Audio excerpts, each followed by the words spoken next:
안녕하세요. 서울 아산병원 이비인후과 교수 안주호입니다. 2020년 7월 안식월 기간 동안 울릉도를 다녀왔었습니다.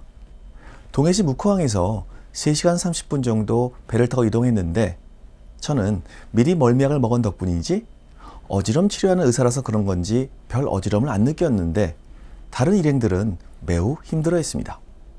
왜 배나 자동차를 탈 때 멀미를 하게 될까요? 이번 동영상에서는 멀미가 일어나는 이유와 원리, 해결 방법에 대해서 말씀드리겠습니다. 지난번 동적 자세 검사에 관한 영상에서 말씀드렸듯이 우리는 시각, 체성 감각, 그리고 전정 감각을 이용해서 몸의 균형과 중심을 잡습니다. 이 세 개의 감각기관에서 들어오는 신호는 손해로 전달되어 손해는 신호들을 종합적으로 판단, 전반적인 균형을 잡게 됩니다. 차나 배를 타게 되면 평소와 다르게 몸이 계속 흔들리게 되죠. 이때 양쪽 귀의 전정기관에 들어있는 이석도 흔들거리고 반고리관의 림프액 역시 빠르게 흔들거리면서 손해에게 균형을 잡으라고 신호를 전달합니다. 반면에 눈이 보는 시각과 몸이 느끼는 체성 감각은 그다지 변화를 못 느끼죠. 예를 들어서 차를 타고 가면서 멀리 있는 산을 보고 있으면 별로 움직이는 것 같지 않죠. 좌석에 앉아 있으니까 체성 감각도 그다지 흥분하지 않습니다. 그래서 세 가지 감각기관에서 신호를 전달받는 손의 입장에서는 전정 감각만 왜 이렇게 날리는 거야? 라고 느끼게 되는데 이런 혼란이 심해지면 멀미가 발생하게 되는 것입니다. 또한 예를 들어 차 뒷좌석에 앉아 있는 경우 몸은 전후로 이동하는 데 비해 창밖을 바라볼 때 풍경들은 좌우로 움직이고 있죠. 이 역시 손해의 혼란을 가져올 수도 있습니다. 멀미는 전정기관이 아직 덜 성숙한 어린아이들이나 편두통을 자주 앓는 분, 그리고 피곤해서 뇌의 조절 능력이 떨어질 때 특히 더 잘 발생할 수 있습니다.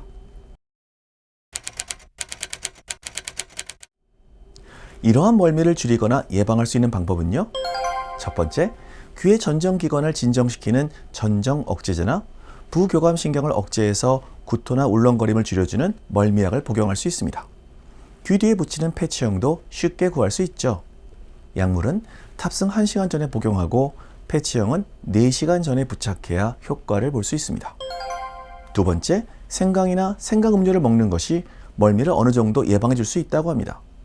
생강의 진저롤과 쇼가올 성분이 중추신경계를 진정시키고 소화기관을 편안하게 해서 멀미를 예방해 준다고 합니다.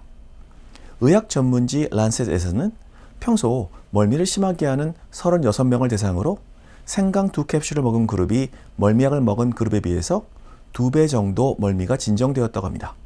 그런데 생강 챙겨 먹는 것보다 키 밑에 귀에 붙이는 게 더 편할 듯 합니다.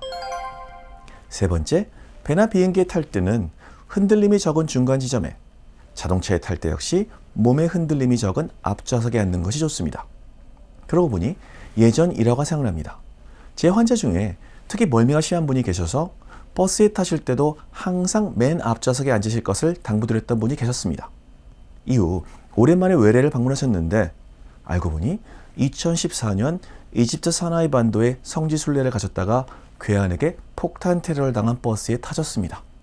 당시 폭탄 테러 후유증으로 고막 천궁 등이 발생한 환자들이 방문하셔서 제가 몇몇 분은 고막 재생 수술을 해드리기도 했는데 다행히 제 환자는 특별한 문제 없이 보호자로 오셨었습니다. 이런저런 이야기를 나누다가 성지순례를 위해 버스를 타고 다니던 내내 제가 드린 말씀대로 버스 맨 앞좌석에 앉아 계셨다고 하네요. 도중 버스 뒤에 앉아 계시던 남편에게 할 말이 있어서 이동했는데 그때 마침 폭탄 테러범이 버스 앞좌석 문을 열고 들어와서 사고가 발생했습니다.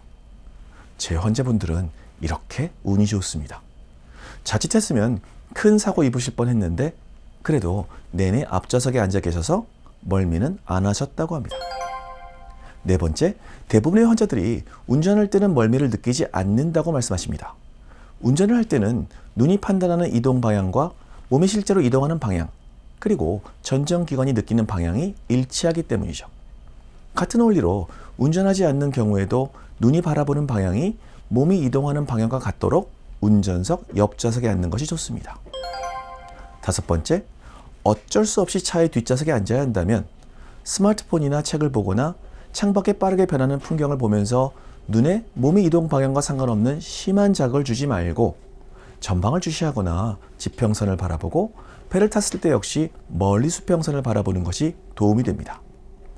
시각 자극은 채성 감각, 전정 감각에 비해서 가장 높은 순위의 자극이기 때문에 수평선이나 지평선을 바라보면서 시각을 최대한 안정시키는 것이 전정 감각의 흥분을 억제할 수 있습니다.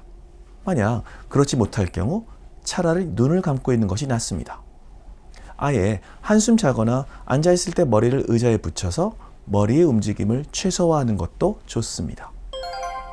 6번째, 가벼운 멀미 증상도 부교감 신경을 자극해서 울렁거림을 일으킬 수 있으므로 출발 전이나 휴게실 들리실 때 너무 많이 드시는 것을 삼가하는 것이 좋습니다.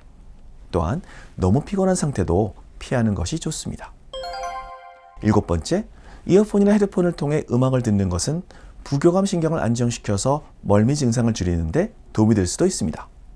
이때는 좋아하는 음악을 들어야겠죠.